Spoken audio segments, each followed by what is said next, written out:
Hello and welcome back to RCTV. It was exciting to see how many people the episode with Steven and Cowboy Bebop reached. That was really encouraging. I got a few more of these to bring you as we get deeper into the summer here. Like this video and help it reach even more people. Today we're talking about somebody who has moved back permanently from living and playing jazz in other parts of the country, which is exciting. Don't often get to catch people when they make that decision, but this guy is very sweet. He's a saxophonist. He has multiple albums out as a leader. He's got stories to tell from his time in Toronto and Montreal at Humber and McGill respectively, and he's just a total pro. So somebody I really want to talk to. I was excited to bring this one to you. So please enjoy my conversation on the eve of Lucas moving back to town. My guest today is a saxophonist who is from here. He has been educated at Humber and at McGill, and he's moved back to town, which is very exciting. His most recent album is Quarterlife, and I'm looking forward to seeing what he does now that he finds himself again here on the West Coast. So please welcome Lucas Dubovik. Thank you. Thank you very much. How are you doing today? Not too bad. You know, I hate to be that guy, but loving the weather out here, you know, out over in like the Toronto-Montreal corridor, it's so humid and hot, and I got back here and I'm like, wow, it's beautiful. And you already knew that from growing up here, but you've lived in both Toronto and Montreal, so you got to see the alternative, and now you're back, and you're back on the good side.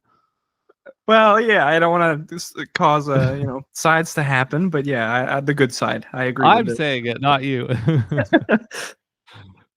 Yeah. So that is a very recent thing as of the time we're talking. You've only been back for maybe a week or two, so this is brand new. But before you moved back, you had been in Montreal, and that was for grad school, right? Yeah. I completed a master's degree at McGill. Yeah. And then did you stay there maybe a year or two after you graduated? I'm just trying to think of the timing in my mind. Or did you just graduate too? No, I did I spent a year out of school, and then I went back, and then I spent another year. So I've been in Montreal for 4 years.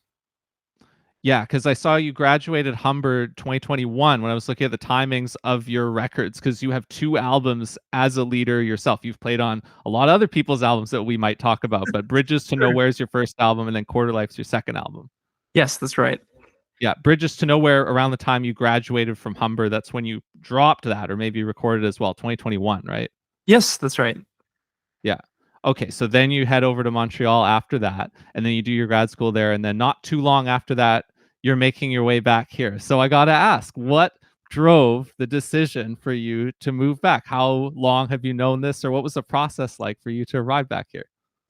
Well, I mean, it's home for one. I mean, I grew up here. There's still quite a number of cats that I know that I grew up alongside here. They also kind of scattered. Some are in Toronto, some are in New York now, others are in Montreal and whatnot. But you know, my family's here. That's the big part. I mean, a number of reasons. I mean, where do I start with this? You can go as big as you want. Well, I mean, if you want the less glamorous side of it, I mean, frankly, when I was at McGill, they took quite good care of me, you know, financially speaking. Earlier on, I feel like a lot of people deal with, you know, taking out their first loan or whatever and that kind of thing.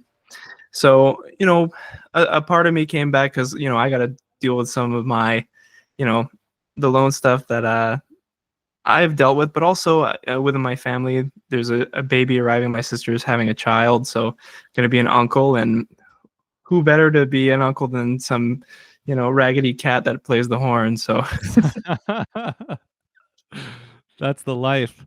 Yeah, that's the life. I mean, and I know there's a, you know, maybe not as big as the States or wherever else, but it's a strong but mighty scene in Vancouver. So yeah, that's great. I appreciate you opening up about that. There's so much involving student financials that is a topic that people discuss informally. And there's so much of it that I don't know personally, because I took another track pretty soon after embarking down the jazz school path, and I don't have a degree or anything like that. So I appreciate you opening up about that. And I think that's something that almost all of our peers reckon with at some point, right?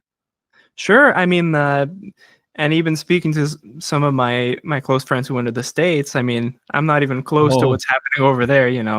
Those private right. institutions with their $100,000 degrees. So Right. Yeah, no, this nothing on our side of the border comes close to that. You're right in perspective. Yeah.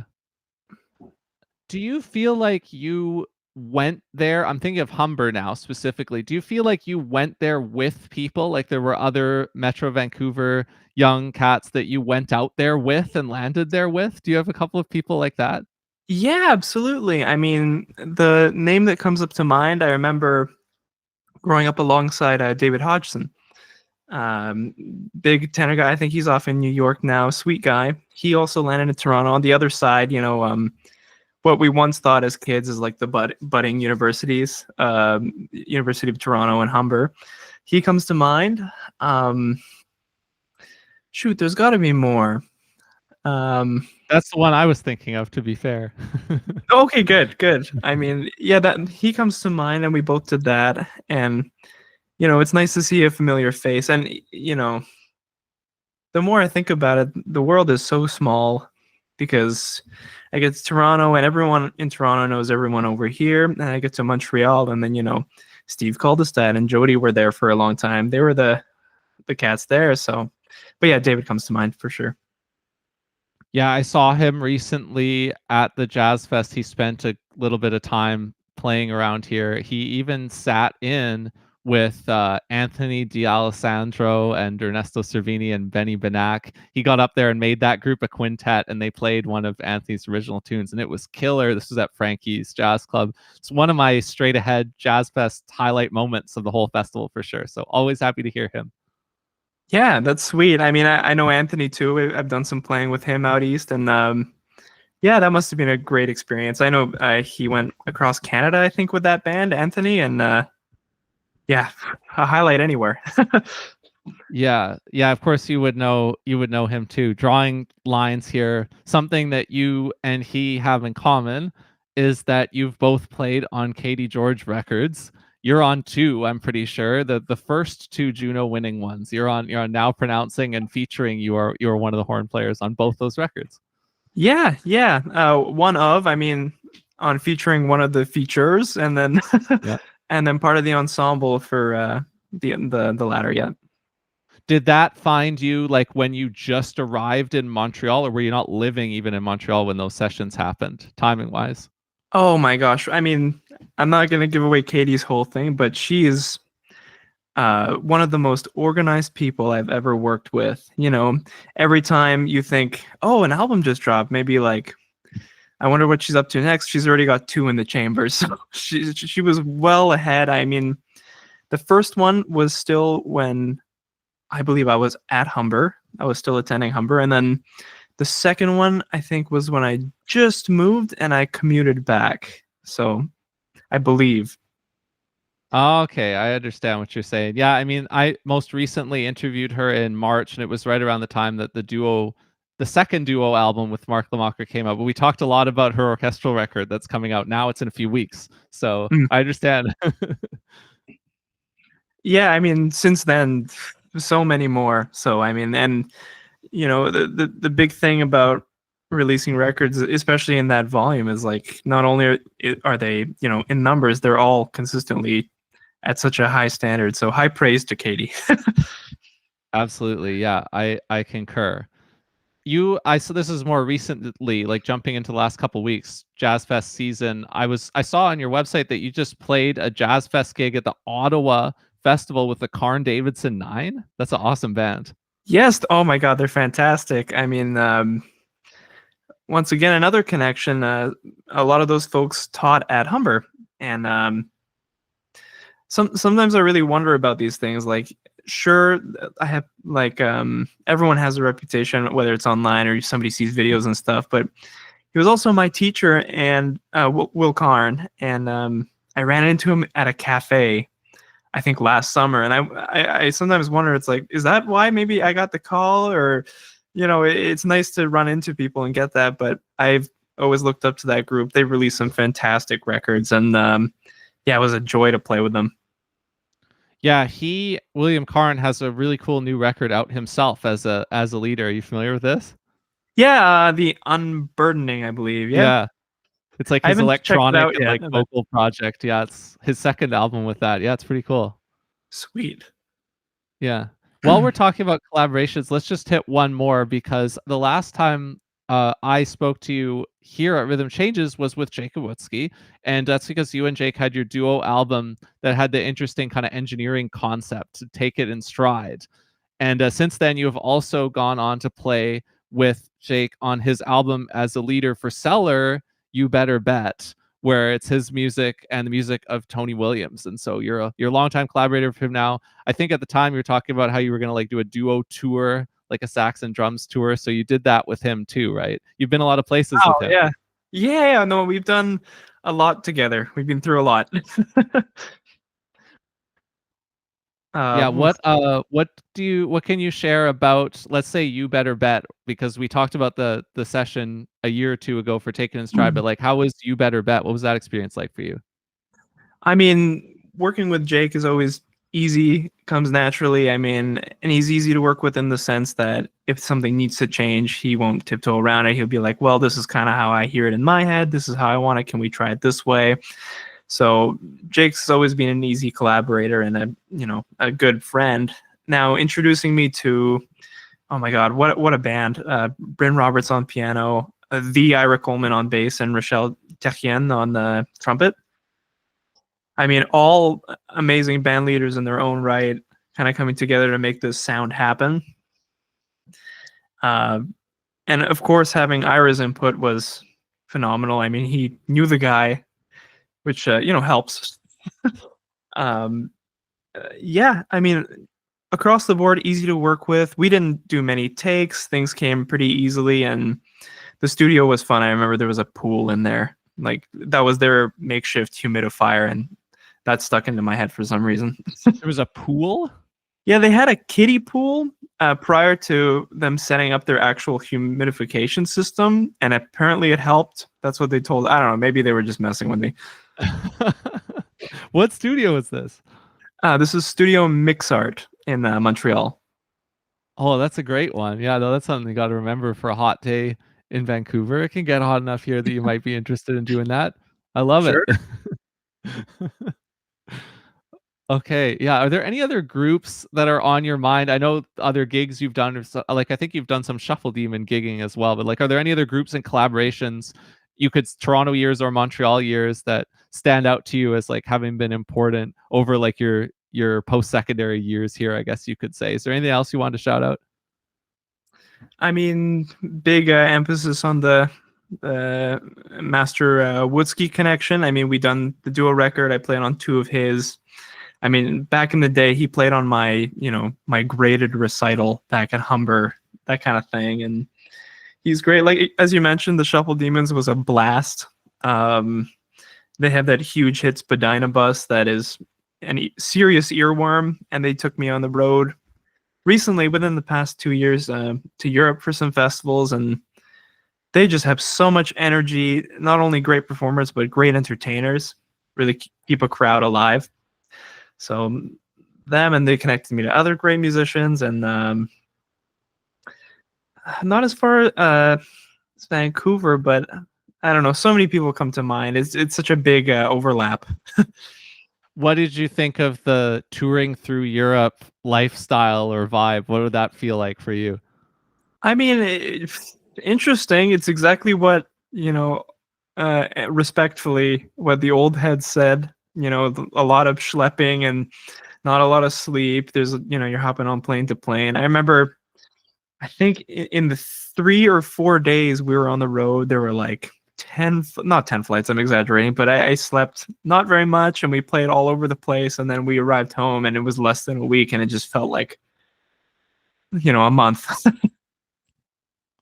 Okay, But yeah. So yeah, that the flying is the big differentiator, right? That makes it so different from other kinds of touring. Of course, yeah. true. Yeah. Yeah. Who was with you? So that was Shuffle Demons tour. Who was in the band? That rendition of the band, I believe, who was it? I think Steve Carson is playing with them, who still plays with them. he was with us, and then oh, forgive me, I don't remember the name, but there was a wonderful Spanish gentleman from Spain playing alto, and same thing with the bass player. I think his name was Luis. Sorry in Oh, advance. so it's like a mixed group of European and Canadian. Yeah, Okay, yeah. it was cool. And then so the only OG player with us that tour was Stitch. Yeah. That's such a cool experience that you got to have. It speaks to like the time you spent in Toronto and how quickly you kind of rose and like were trusted by your mentors or your teachers, etc. You know? Yeah, for sure. Fun. I mean, fun all around. Yeah. So when we turn to your own music, your own recordings and compositions, there's one tune that I want to go to first, and that is the tune called Day Warmth. And if I look at this tune on Bridges of Nowhere, this is piano and guitar in this arrangement. Do you not play on this track on Bridges to Nowhere? No, I don't. Yeah, initially I thought, they're all my compositions, and ultimately I don't have to be part of the band if I don't necessarily hear it. And I felt like, for the ambient nature of it, it didn't need saxophone at the time, so I just let them have it. Yeah, it comes across very sweet, kind of tender ballad arrangement sort of thing. Then, though, Day Warmth is also on Quarterlife, but it's almost like it's a bonus track or something, at least when I most recently accessed it, because it's not on the digital Bandcamp release. I don't know if it's on the CD or not, because I don't have Oh, a physical CD, but it's on streaming and it's not on the Bandcamp release. yeah, I think it's an added track. If you I don't know, I gotta look into that. Thanks for letting me know. But yeah, it does appear different versions on both albums. Yeah, it's on, and you do play on the Quarterlife version of it, and it's mostly a duo between you and Josh Stanberry, and I think there's even some guitar in the atmospheric background, although it's very quiet. Is that right? Yeah, that's right. That's right. There's some overdub work by the great Matt Greenwood, and yeah, and this time I joined the fold, but I try to, aesthetically wave with them this time. Yeah, that definitely jumped out to me. It's like, oh, if you re-record a composition, which I've definitely done, myself. So when I notice that's the same title, I'm like, oh, this is the same tune, right? And then I listen to them. It's like two different arrangements too. So it's always fun to identify something like that. You don't necessarily need to unpack like, oh, exactly what were you thinking, but like it's just an interesting thing to notice across your two records. Yeah, I think it's fun. I mean, why not, right?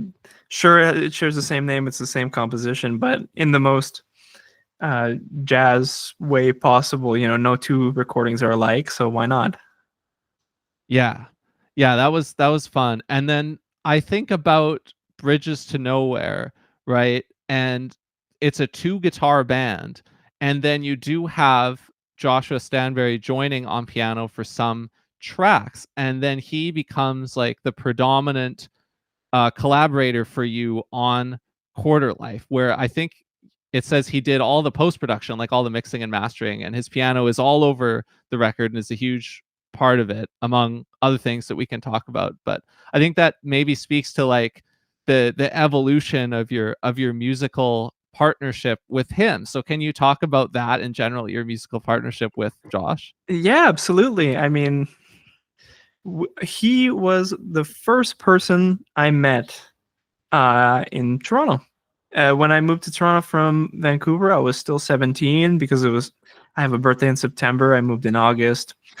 And on day one, in the ice cream line, we got to chatting. And yeah, I remember that week, as 17, 18-year-olds do, we stayed up every night playing sessions. We would just play all these kinds of jazz standards or rock on a groove or whatever. And yeah, we were in all kinds of ensembles and stuff in school together. And then it got time to recording that first record. And, that's my guy, he's going to play piano on it. He's going to help with the production. And we ended up moving to Montreal. Actually, together, he was my roommate. So I mean, and our how do I put this? Like my um, artistic producer, because it's one thing to schedule a meeting, go meet with someone and talk about a project. It's another to just go bother your roommate if this sounds good or bad, or if he has any input. And at the time we were playing a lot of duo together anyway, and a long time ago when we were still at Humber, we would talk about, oh man, it would be great, like we just have such a thing going, we should make something of this one day. And then it just went quiet for many years, and then it happened. I mean, and it extends further. We recently, I recorded a new record, except this time he takes the engineer seat in full. So he's always been a part of my life as a friend and as a collaborator. So that's he's a big part of it. Yeah, and the piano playing is a huge star of several tracks on Quarterlife, I would say. It's almost a classical like sensibility that comes through, whether that's from you or him or both of you, that it feels like you get into where they're on, like Fragile Heart. I'm thinking of in particular, or other tracks, because it's a softer album, in the grand scheme of things. But like what he's bringing on the keys is helping you get to like this almost classical like place on the record. That's right. I mean, I used to joke with him that our whole purpose is, well, to me at least, as a musician, is to kind of translate what's happening in here and how I aesthetically hear everything to my instrument, the saxophone, or whatever. And any sheet or draft or melodic snippet I would give him, it sounded exactly like I wanted, almost like I was writing for him, or he just understood me so well from the years of friendship that he knew what I was looking for. And yeah, he was the only pianist I had in mind ever for that project. We worked so hard on that record, and I wrote it for his touch and his harmonic and melodic concept. So yes, very important. Yeah. And then looking at some of the other tracks, Still Hours of the Day, that is such an epic track, and your tone on it is like so epic and powerful. I don't know how else to describe it. I think that's one of the longer tracks. It's track 2, kind of after the first one, which feels to me like a bit of an intro that sets that one up. And then that's like it's an outstanding track. Yeah, that's one of the outstanding tracks that I think of when I think of this record, having listened to it a bit recently before talking to you. So that is like an emotionally potent place that you got to, for sure. Oh, thank you. No, I appreciate that. It's one of my favorites for sure.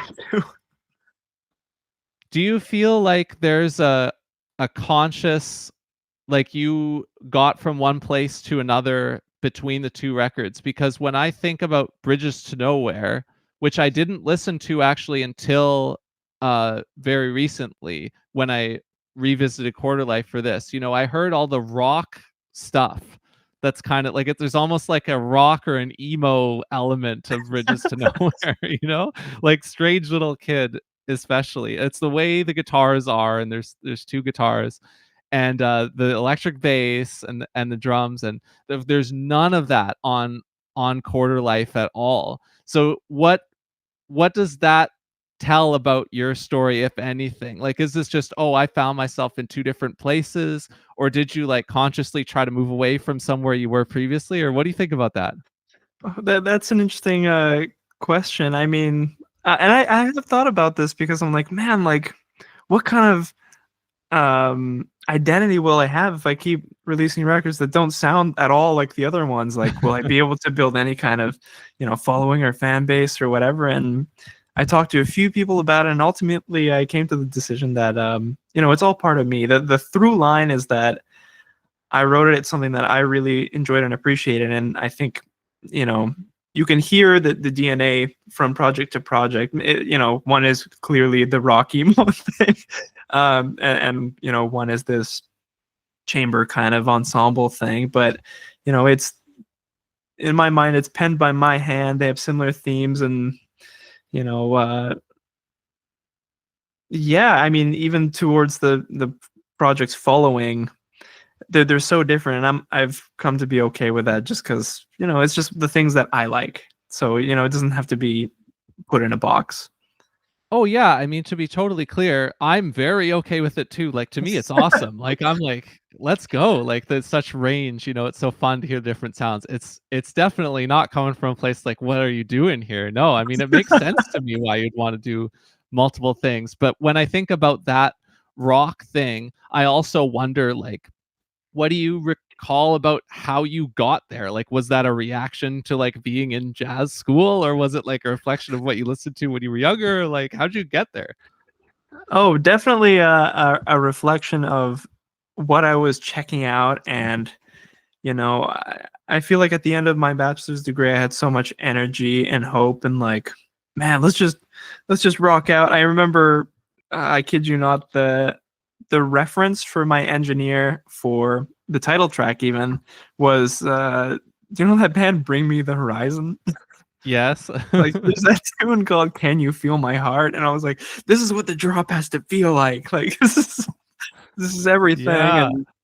And we even treated that one a lot more rock. Like we were double and triple tracking guitars, and our guitar player was playing bass at one point, and I don't know. Anyway, uh, yeah.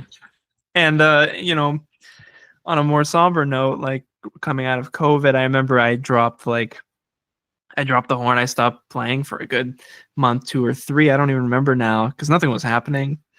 And I respect the folks that picked up the torch and were like, I'm going to take this time to just practice my ass off. But I was like in the other camp, which was nothing's happening and who knows what happens next.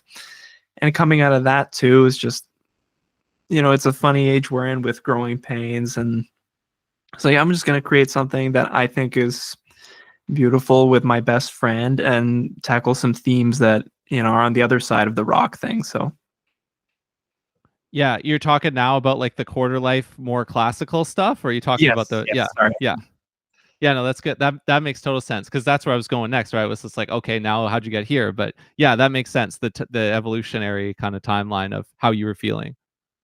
Yes, exactly. Yeah. So quarter life for you, you framed it around being 25, which like you're gonna be 26 soon, if I'm correct, right? Yes. Yeah. So for me, I was 25 when COVID started, and like I was 26 in the depths of COVID. So for me, like to think of a quarter life, that's where I would position it too, where it's like where you're positioning it because you're a couple of years younger than me. For you, it's like you have come out of that. Yeah, for sure. And I think it's odd, but what I was trying to achieve with that is like you're living less than half a life. It's just like this small pathetic thing in a way. I don't know. I was pretty down about it. So, but it just so happened to release also in my 25th year of life. So, I mean, it made sense thematically that under this umbrella of, the coverage of life, and or so to speak. Yeah, and you brought back guitarist Matt Greenwood, and that's another one of my like from Bridges to Nowhere. Another one of my favorite tracks is I Wish, and he plays acoustic guitar on it, right? I always love to hear acoustic guitar on a jazz quote Oh, unquote me album. too. And then he plays on at least one other track, right? Does he play on like one or two more tracks? Well, Yeah, we I already think. talked about Day Warmth, right? But yeah. Yeah. Oh, there you go. So yeah, a couple tracks. That one, and then my very long, edgy title, "An Argument Between a Cloud and Its Shadow." Yeah, which I think if I remember, that's one of like the livelier tracks, one of the ones that moves a bit more because there are a lot of ballads. Yes. Yes. Yeah. And then you also have Kyle Pogline as a is this a Humber friend for you who has kind of been with you along the way, or is it a McGill friend, his trumpet player? Yeah, yeah, great friend from Toronto. We went to Humber together. He also is part of the ensemble on that. On both of those first Caity George records, Yep. and we were close friends. We still are, and yeah, we used to shed all the time together. We'd always check in. I mean, even in living in Montreal or being here, every time I would see him, we'd play some tunes and kind of just check out where we were. Like, what are you checking out? How's your playing changed? And like, and then we talk about catch up and everything. But yes, a very close friend and also collaborator. And he was the producer of my first record, Bridges to Nowhere. So where's he based now? He is still in Ontario, Toronto. Okay, yeah. Nice. Okay, that makes sense. And then you have Caity guest on Lullaby and write the lyrics. Yes, I mean, some time ago, I've had this sitting somewhere, and I really love the tune, the idea of writing this simple melody with simple harmony that is meant to be a lullaby. Although when I tried to write the lyrics, I know about all these poetic devices and whatnot, but it was lame. It was pretty lame. I can't convey with words perhaps the same thoughts and feelings as the music does. And also, I like working with vocalists. I really do. And I brought it to Caity at the time, who I was working in the jazz context. I'm like, do you have anything in mind? Like, it would be great to write together, collaborate something, and perform it. And we did, and we played it a number of years ago, and then just left it in its box for years. So, did you show her your lyric on that tune, or were you like, here's a tune I have with no lyrics, will you write a lyric? Exactly. I was like, this lyricless, you want to give it a go. And even better, when we were recording it, because we were recording in two different halls, I had to sing a scratch vocal part so she knew where the entrances were. And so, I mean, obviously she knew, but I mean, just for the pacing of the tune. And oh God, there is, somebody on a hard drive has a scary version of that tune where I'm singing it. So just like your original lyrics are probably saved somewhere. Yes, somewhere, probably. Yeah, that'll be fun someday. Last thing on Quarterlife. So when I think about, okay, you're back in town now, you're here to stay, you're ready to gig and work in Vancouver with people who already are known to you and people who are not.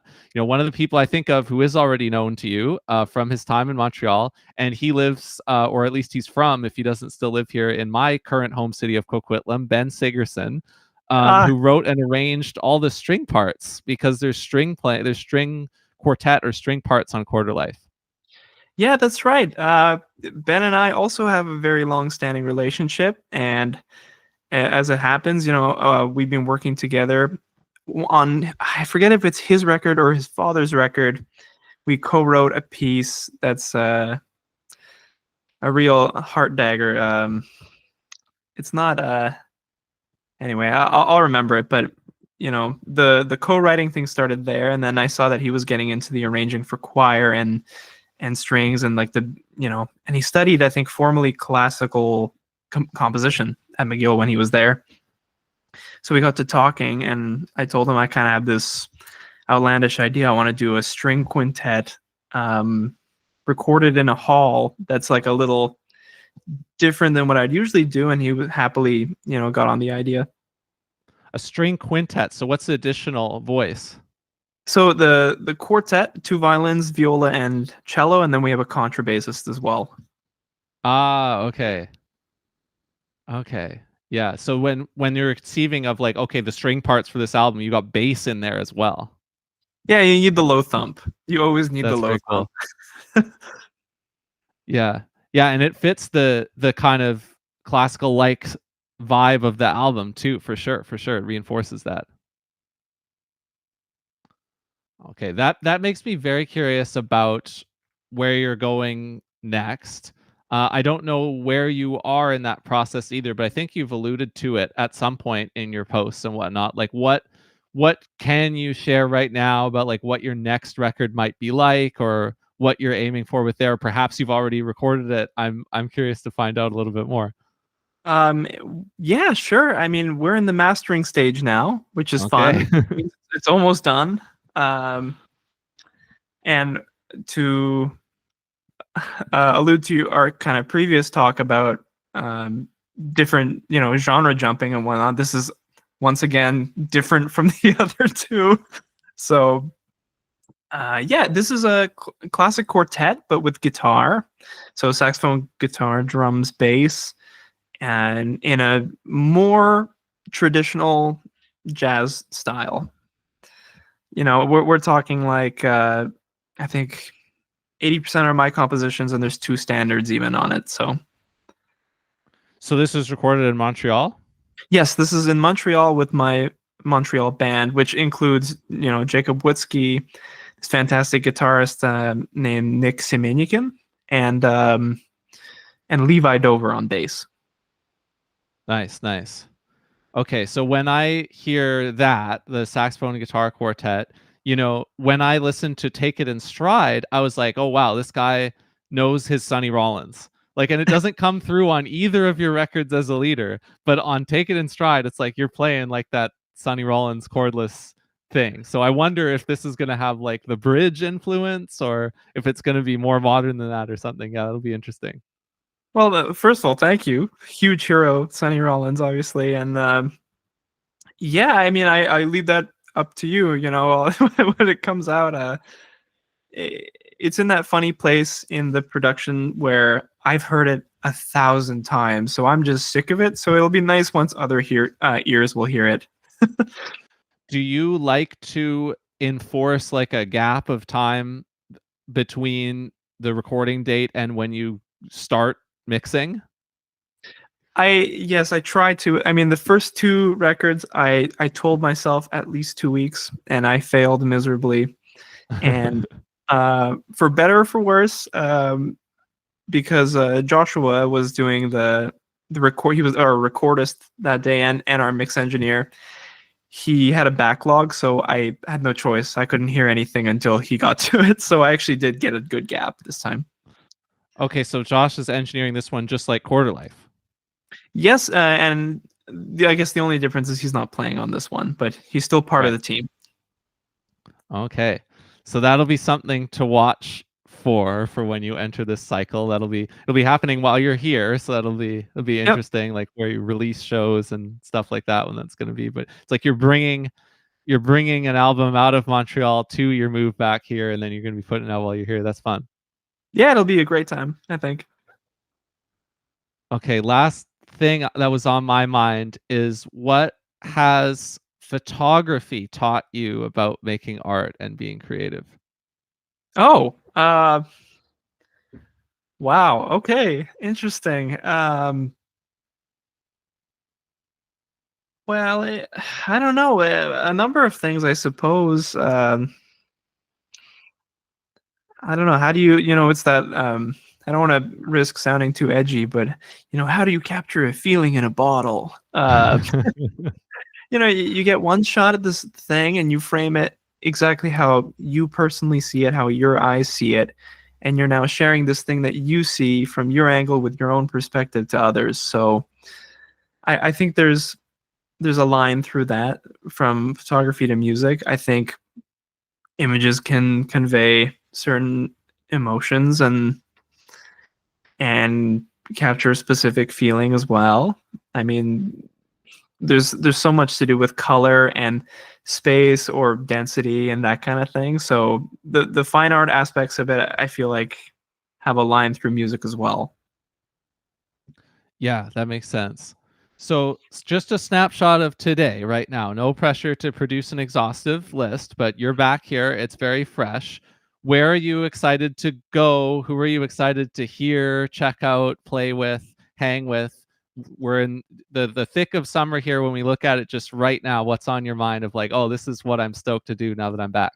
Oh man, I mean, just to get out there. I mean, I haven't been to Frankie's in a while. I'm talking to the wonderful Daniel over at Tyrant right now to maybe get a show going, and that place has a special place in my heart because right when I was 18, or 18, or I forget the legal age here. When I was 18 or 19, that was like the first place I played, I think, when it opened, when Daniel took over the space. And yeah, I've been playing there for a long time, and so I'd love to go there again. Since then, so many new venues have opened up, and I heard the Pat's gone. It's like the Patricia Hotel. Yep. So there's that, and then there's a whole cast of new people that I'd like to meet, and I'm sure that's just, I meet them through the scene if I go out and see shows. I've seen a couple folks. I mean, since the audition cycle when I was 17, people like Dan Howard come to mind. I heard Julian Jaime is still in town, which is great. Which is strange to think both of those guys played on my my bachelor auditions way back in the day. Oh wow. Dan Yeah, Howard on bass played on your audition tapes. Okay. yeah. And then I mean, at the time, I don't know if he was just visiting or if he was living here, but John Lee, he used to do workshops at that jazz house, which I hear is also gone now. That's correct. Yeah. Yeah. Yeah, and all those I mean, it's just a matter of reconnecting. I feel like social media is one thing, but a lot of people, I still got to get in touch with. And so just checking out the clubs again, seeing the music, seeing the young folks who are, here as well. That's exciting. Now that you put out an album called Quarterlife, when you say young folks, are you talking about people who are younger than you, or are you including yourself? No, younger than me. I mean, it's terrifying that every year that goes by, it feels like the level gets higher, the bar gets higher. Everyone plays at such a high level with purpose and conviction. So, Well, you do too, so that's neither here nor there, of course. But like, so when you were here growing up, what was your high school? I went to Handsworth Secondary. Handsworth. Okay, that's what I thought. I wanted to double check that. But I mean, yeah, I remember. I don't remember whose audition tapes I played on, but a couple of people, like some people around David Hodgson. I can't recall 100% right now if I actually played on his or some other people like that. But certainly Julian did too. That's awesome that Dan did, and that you kind of have the connection to us who are a couple of years older than you guys. But like my dividing line on a generation here, and we'll see where you fit into this, going to Handsworth and growing up here. Did you go like at least once or twice? Like, do you have memories of going to Corey Weeds' Jazz Cellar? Oh, okay. So I don't think I've ever been. Okay. I got to that whole thing late. I mean, and as far as like, I don't know, it's so blurry back then. As far as being really interested and doing the thing and being a musician and taking it seriously, that came later, I think, than some the other peers, I think. So I didn't get to the cellar at that time. I think in my last years, I got to like the Frankie's Jazz Jam during the festival and got to play the festival when it was by that ice rink. You know what I'm talking about? Like by the Vancouver Art Gallery. Yeah, like downtown jazz. Yeah, that makes sense. Yeah, those kind of the last memories I have. So yeah, I didn't make it to the cellar. So I think that is fair. I think I am in the youngest couple years of people where it was guaranteed that we have memories from the cellar, because we were in university and it was still open. The cellar closed in February 2014. So you would have been 14 years old. So you are like the very last people who could have. So I was curious if you happen to fall into that or not. But I think there's a big generation of post cellar people who came up here, and I think you're on the front edge of that. And the dividing line is somewhere between you and me. Just depends on where you fell and how early you ended up there. Yeah. Sure. Interesting. Yeah, but I ask people, that's one way. I mean, I don't need to ask anybody who's younger than you, because I know the answer is no. That's where I'm saying this. But like the people who are kind of younger than me, yeah. So it's kind of a funny line. And then there's like a gap before Frankie's really gets going too, which is also kind of weird. Huh. Cool. Yeah. Random stuff about the timeline. But yeah, you're right. The venues have shifted. If you add up your Humber and your Montreal years, a lot has changed since then. So it's wonderful to have you back. Oh, it's great to be back, and everyone's been so warm about it. So even better. Yeah, and it was cool that you would come back, once a year or so, and that there were opportunities to hear you in the meantime as well. You kept the connection. Of course you would, come back here, seeing your family, playing a gig or two. Like Tyrant, I remember, has been a place where you've done that along the way. Yes, absolutely. I no shade to anyone else. It just so happens to be that's like I played there when it opened, and it just became my favorite venue so quickly. So yeah, it's a cool place. Is there anything else on your mind that you wanted to bring up or shout out that we didn't get to yet before we wrap? No, I think we covered all of it. Yeah, I mean, stay tuned for album 3. It's gonna be cool. and apart from that, like, I hope to see everyone around town. Like, I'll be joining the workforce again soon, hopefully. I look forward to seeing you out there very much. So thanks for taking the time to chat with me, and welcome back. Thank you. Yeah, thanks for the interview. This was great. Thank you for tuning into this episode of RCTV with me and Lucas. I look forward to seeing him out and about around the city, as I do with yourself. Although admittedly, I've been taking it a little easier after the Jazz Fest here, and I'm relaxing my way through the summer, but there's a lot going on. I'm watching the gig list just like a lot of you are to figure out what's happening, and there's a lot of exciting stuff coming up this fall too. So I'm going to keep talking to people here and bringing it to you. Please like and share to help me do more of that. Thanks again, and I will see you in the next one.